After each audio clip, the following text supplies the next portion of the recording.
मित्रों नमस्कार। आज मैं फिर आपके सामने हाजिर हूँ अपनी पुस्तक मनुष्य दुखी क्यों, उसके एक नए टॉपिक के साथ। आज का टॉपिक है अहंकार ही दुख का मूल कारण।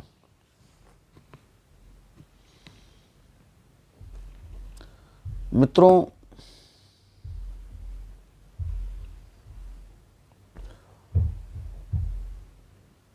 हम सब मनुष्य आदिकाल से लेकर आज तक सिर्फ सुख की तलाश करता रहा है, क्योंकि मनुष्य की यह स्वाभाविक मांग है। संसार में ऐसा कोई व्यक्ति खोजने से भी नहीं मिलेगा जो दुख चाहता हो। आदि मानव से लेकर आधुनिक युग के मनुष्य ने जितने भी खोजें की हैं, वो सभी मात्र सुख की तलाश के लिए ही की। आज हम जितने भी भौतिक सुख साधन देखते हैं, उसके पीछे मनुष्य के आनंद के अतिरिक्त और कोई दूसरा कारण हो नहीं सकता। जैसा कि देखते हैं कि हम भी दैनिक जीवन में सुबह उठने से लेकर रात सोने तक जो भी करते हैं, उसके पीछे सुख की कामना ही तो होती। क्योंकि यदि यह कामना न होती, यदि यह सुख की कामना न होती, तो मनुष्य भी पशु पक्षियों जैसा जीवन व्यतीत करता और आनंदित रहता। लेकिन मनुष्य पूरे जीवन सुख खोजता है, सुख के पीछे भागता है, फिर भी उसके हाथ में सिर्फ दुख के सिवाय कुछ और नहीं लगता। अब यहाँ पर यह एक विचारणीय तथ्य है कि आखिर इसके पीछे ऐसा क्या कारण हो सकता है। तो जहाँ तक मैंने अपने जीवन में अनुभव किया कि इसका मुख्य कारण हमारा अहंकार ही होता है। अहंकार ही मनुष्य के जीवन को अथवा मनुष्य को आनंद तक की यात्रा करने में बाधा पहुंचाता है। यदि आप भी गहराई से निरीक्षण करेंगे तो पाएंगे कि आपके प्रत्येक कृत्य में अहंकार के अतिरिक्त तो कुछ है ही नहीं। प्रत्येक मनुष्य इस मानसिक बीमारी से पीड़ित है। मनोवैज्ञानिक फ्रायड यहाँ तक कहते हैं कि मनुष्य की सारी बीमारियाँ अहंकार के कारण ही पैदा होती हैं। अहंकार के कारण ही संसार में दुख, विषाद, घृणा, द्वेष, लड़ाई झगड़े, युद्ध, महायुद्ध आदि होते हैं और अभी भी हो रहे हैं और होते भी रहेंगे। इसलिए यदि अहंकार न हो तो कोई भी व्यक्ति स्वयं को सर्वश्रेष्ठ सिद्ध करने की कोशिश भी नहीं करेगा। यदि आपके जीवन में अहंकार नहीं होगा तो आप दुनिया में सबसे श्रेष्ठ हैं ये साबित करने की कोशिश नहीं करते हैं।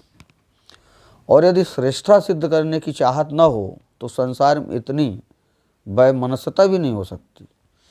अर्थात संसार में जो इतनी वैमनस्यता दिखती है, इतनी द्वेष और घृणा और प्रतिस्पर्धा और जो दुख हमारे जीवन में सब कुछ व्याप्त है, तो ये कहीं न कहीं श्रेष्ठता के दंभ के कारण है कि मैं सब में श्रेष्ठ दिखूं या मैं सबसे श्रेष्ठ हूँ।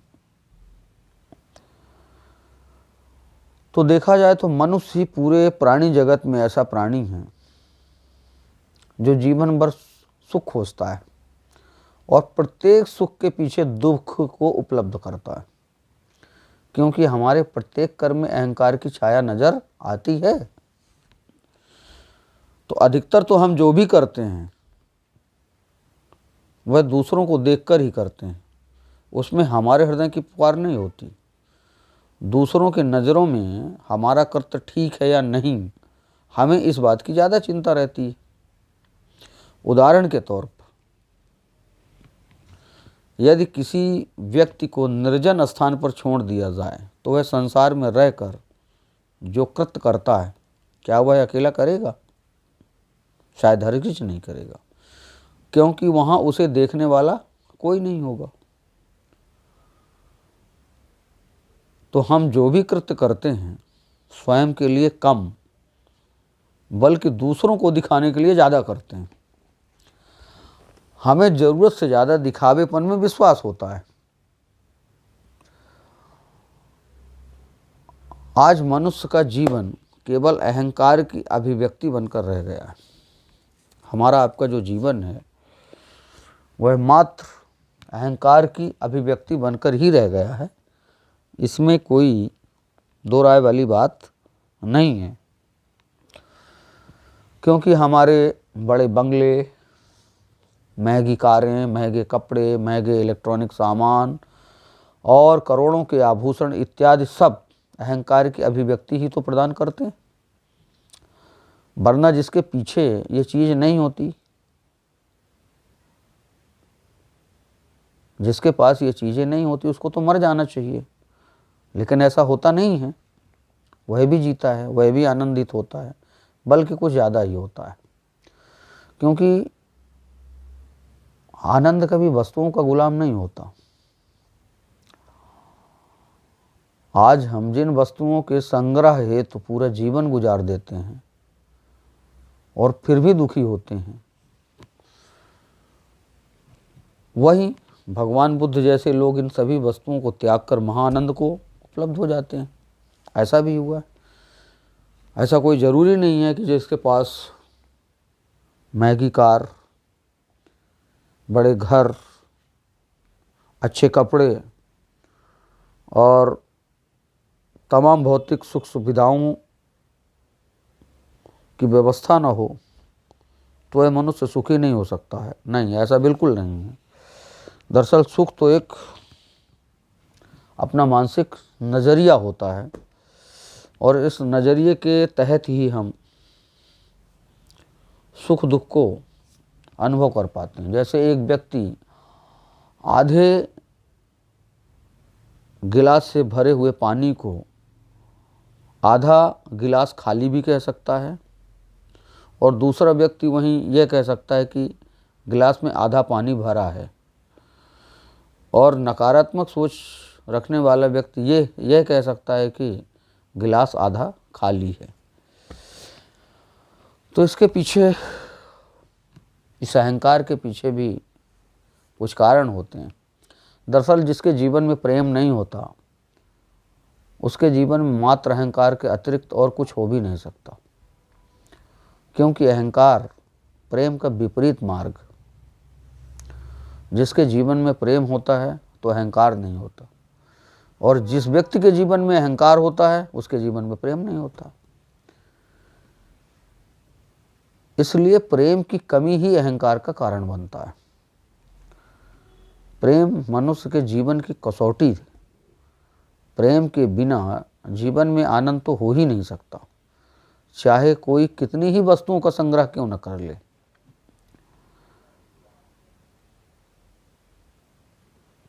दरअसल वस्तुओं से प्रेम उसी व्यक्ति को होता है जिसे व्यक्तियों से नहीं होता। जो व्यक्ति निर्जीव से प्रेम करता है उसे सजीव अर्थात प्राणी और वनस्पति से प्रेम हो ही नहीं सकता, और जिसे मनुष्य से प्रेम होता है उसे समष्टि से प्रेम होता है। क्योंकि हमारे प्रेम में सबसे बड़ी बाधा मनुष्यों से की गई घृणा होती है। इसलिए मनुष्य से किया गया प्रेम ही हमें परमात्मा तक पहुंचाता है, अन्यथा परमात्मा को उपलब्ध होने का कोई और मार्ग नहीं बचता। यह मित्रों, यह यथार्थ है कि मनुष्य के प्रति किया गया प्रेम ही एक दिन भक्ति के मार्ग की आखिरी मंजिल तक पहुंचाने में सहायक होता है। इसलिए प्रेम केंद्र है। बाकी सब क्रियाएं परिधि हैं। फिर चाहे वह जप हो, तप हो, साधना हो, ज्ञान हो अथवा योग हो, इन सभी क्रियाओं के माध्यम से व्यक्ति प्रेम को ही उपलब्ध होता है और प्रेम के द्वारा ही भक्ति का जन्म होता है।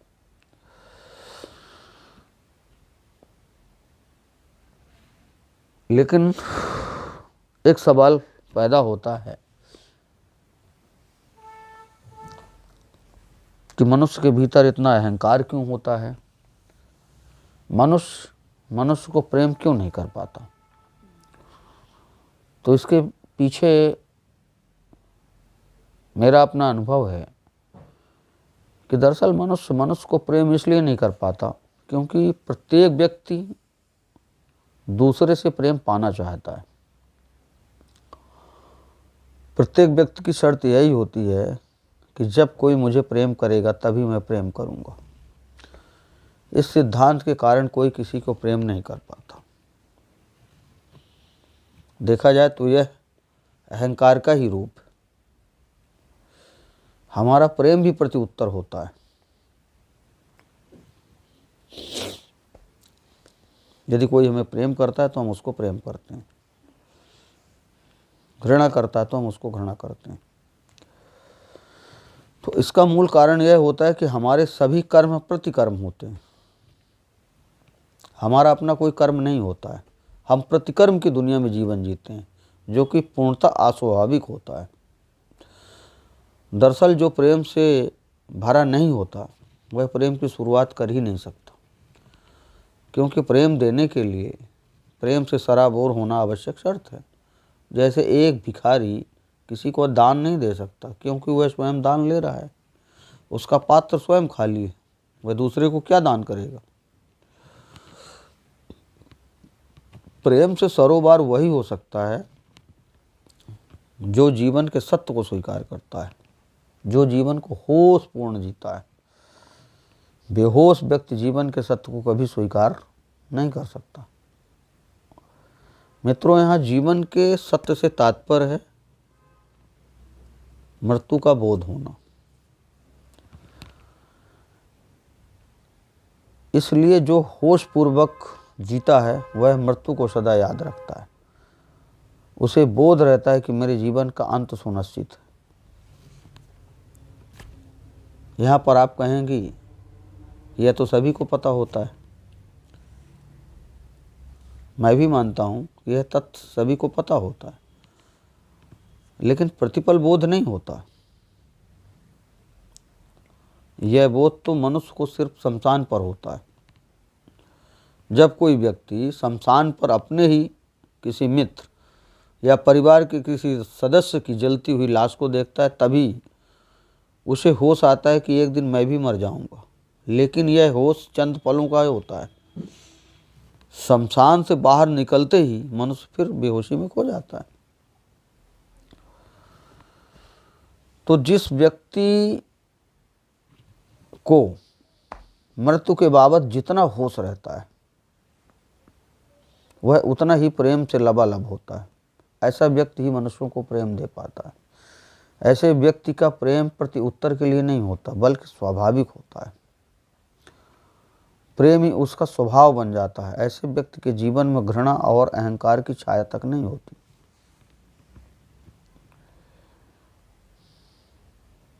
और जब जीवन में अहंकार नहीं होता तो फिर जीवन में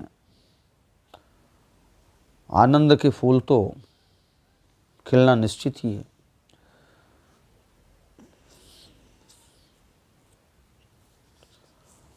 मित्रों, आपने भी महसूस किया होगा कि कभी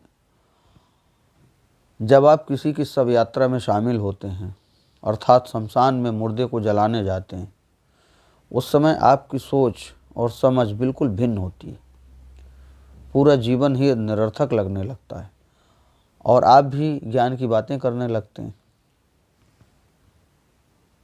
लेकिन आपको पता है क्या ऐसा क्यों होता है? इसके पीछे क्या कारण होता है? ऐसा इसलिए होता है कि तब आप जीवन के परम सत्य को देख रहे होते हैं। और उसे महसूस भी कर रहे होते हैं। कोई भी व्यक्ति शमशान में ही होश पूर्वक रह सकता है और वहाँ से बाहर होते ही फिर बेहोश अवस्था में आ जाता है। आप शमशान से बाहर होते ही फिर संसार की क्षुद्रताओं में खो जाते हैं। तो मेरी तो व्यक्तिगत राय यह है कि यदि किसी मनुष्य को अपने जीवन से अहंकार को विसर्जित करना है तो मंदिर के बजाय उसे शमशान में जाते रहना चाहिए, क्योंकि हम मंदिर में अपने अहंकार की पूर्ति के लिए ही ईश्वर से विनती करने जाते हैं। हमारा ईश्वर के प्रति कोई श्रद्धा भाव नहीं रहता। हम अपने जीवन में प्रेम के उदय के लिए मंदिर में विनती करने नहीं जाते हैं। हम सिर्फ अपनी कामनाओं और वासनाओं की पूर्ति हेतु ईश्वर से भीख मांगने जाते हैं। और जब यही कामनाएं पूर्ण हो जाती हैं तब संसार के सामने हम अपनी कर्मशीलता का दम दिखाते हैं। तब ईश्वर के प्रति हमारे मन में धन्यवाद का भाव भी पैदा नहीं होता। इसलिए मेरी दृष्टि में मंदिर के बजाय शमशान ज़्यादा अर्थपूर्ण मनुष्य के लिए हो सकता है, क्योंकि जीवन में आनंद की अनुभूति, आनंद का कमल तभी खिलता है जब हमारे जीवन से